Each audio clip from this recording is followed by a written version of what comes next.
Hi everyone. So ఇది వచ్చేసి day 2 of my video. So యూట్యూబ్‌లో మనకు అఫిలియేట్ ప్రోగ్రామ్ నుంచి ఎంత రెవెన్యూ జనరేట్ అయిందని చెప్పేసి ఈరోజు మీకు క్లారిటీగా చూపిస్తాను.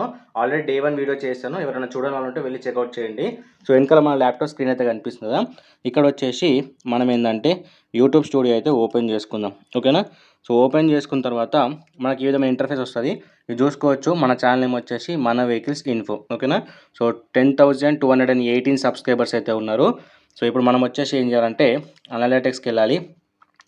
అండ్ వెళ్ళిన తర్వాత ఇక్కడ మనకు వచ్చేసి రెవెన్యూ సెక్షన్ కనిపిస్తుంది. ఓపెన్ చేసుకుందాం. ఓపెన్ చేసుకున్న తర్వాత మనకు లాస్ట్ అఫిలియేట్ ప్రోగ్రామ్ కనిపిస్తుంది కదా, ఇది మనకు కావాల్సింది. ఇదైతే క్లిక్ చేద్దాం. ఓకేనా. క్లిక్ చేసుకుంటే క్లారిటీగా చూసుకోవచ్చు. ప్రొడక్ట్ యొక్క క్లిక్స్ వచ్చేసి 356 క్లిక్స్ అయితే అవ్వడమే జరిగింది. టోటల్గా ఆర్డర్స్ వచ్చేసి 53 ఆర్డర్స్. అది వచ్చేసి 2618.41 యొక్క ప్రొడక్ట్ యొక్క సేల్స్ అనేవి మనం చేయడమే జరిగింది. సో వీటికి మనకు వచ్చిన రెవెన్యూ వచ్చేసి $33.83 అనేది మన కమిషన్ రూపంలో రావడమే జరిగింది. సో ఇది ఇప్పుడే కన్ఫర్మ్ అవ్వదు, కొంచెం టైం పడుతుంది కన్ఫర్మ్ అవ్వడానికి. ఆ తర్వాత మనకి యాడ్సెన్స్ నుంచి మన బ్యాంక్ అకౌంట్కి ట్రాన్స్ఫర్ అవుతుంది. సో దీన్ని ఇప్పుడు మనకు INR ఇండియన్ కరెన్సీలో కన్వర్ట్ చేద్దాము. సో 33.83 కదా. సో ఇక్కడ మనం చేద్దాం 33.83. ఓకేనా.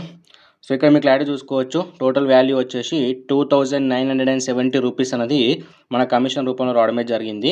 సో ప్రైస్ అటు ఇటు ఫ్లక్చువేట్ అవుతూ ఉంటుంది కాబట్టి మనం ఎస్టిమేషన్గా 2,900 రూపీస్ అయితే వేసుకోవచ్చు. ఓకేనా. సో ఇది మనకు వచ్చేసిన ప్రాఫిట్ డే 2లో వచ్చేసి, అంటే డే 1 డే 2 అన్నీ కలిపి కూడా, బట్ ప్రాఫిట్స్ ఎలా ఇంక్రీజ్ అవుతున్నాయని చెప్పేసి మాత్రమే చూపిస్తున్నా. అండ్ డే 1 వీడియో చూడకపోతే చూడండి.